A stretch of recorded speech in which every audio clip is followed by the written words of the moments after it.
Hello বন্ধুরা, শুভ সন্ধ্যা সকলকে। তো দেখতেই পাচ্ছেন আমাদের মালের সব কাজ চলছে। এটা ফ্রেমের ভেতরে মাল। তো ইউনিক ইউনিক কালার দিয়ে করছি, সব ক্যাপওয়ালা এসএমডি নিউ স্টিপ এসছে, সেই স্টিপ।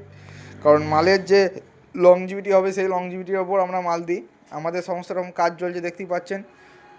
আমাদের যে কাজ হয় 100% ওয়াটারপ্রুফ করার চেষ্টা করি। তার মধ্যেও বৃষ্টিতে জল ঢোকার চান্স আছেই, কারণ হচ্ছে এইসব মালের কোনো গ্যারান্টি বা কিছু হয় না। আমরা যতটা পারি নিজেদের বেস্ট দিই, কেউ এসব বলবে না, কিন্তু আমি বলি যে আপনাদের মাল স্টিপের মাল করলে আপনার ওয়াটারপ্রুফ থাকলেও আপনার কিছু হবে।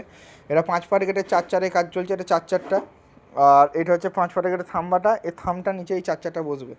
এছাড়াও আপনারা আমাদের কাছে পেয়ে যাবেন আয়রনের সমস্ত রকম মডেল, যেমন হচ্ছে ধরুন ফুলের প্রজাপতি থেকে শুরু করে আয়রনের ভেতরে যে বক্সের ভেতরে মাল হয় সেই সব মাল, এবং বক্সের ছাড়াও মাল হয়ে যাবে। তো আমাদের রাত্রি প্রায় প্রতিদিনই 12টা-1টা অবধি কাজ হয়। এখানেই আমাদের ছেলেরা সব রাতে থাকে, সব লোকালেরই ছেলে, আমি কাজ শেখানো আছে। আর আপনারা বুকিং করতে পারেন। এছাড়াও রোব লাইট সিলিং থেকে শুরু করে মেকানিক্যাল পেয়ে যাবেন। আর আমাদের ঠিকানা হচ্ছে ইন্দাস, জায়গাটা হচ্ছে বর্ধমান বা বাঁকুড়ার দুদিক থেকে আসতে পারবেন। এটা হচ্ছে বর্ডার এলাকা। আপনারা যে মাল দেখতে পাচ্ছেন, আমাদের বেশিরভাগ মালই আছে যে জিআই 8mm দিয়ে রেডি করা, অথবা রেডি করা আছে পাতি দিয়ে করার একটাই সুবিধা, মাল কোনো পাক খাবে না, মানে মালটা হবে একদম স্টিপের ওপর বসে থাকবে। তো মাল আপনারা বুকিং করুন, মাল নিয়ে কোনো চিন্তা নেই। যে সমস্ত মাল পাবেন, মালের কোয়ালিটি নিয়ে আপনাদের কোনো কম্প্রোমাইজ হবে না, মাল আপনাদের বেস্ট কোয়ালিটির হবে।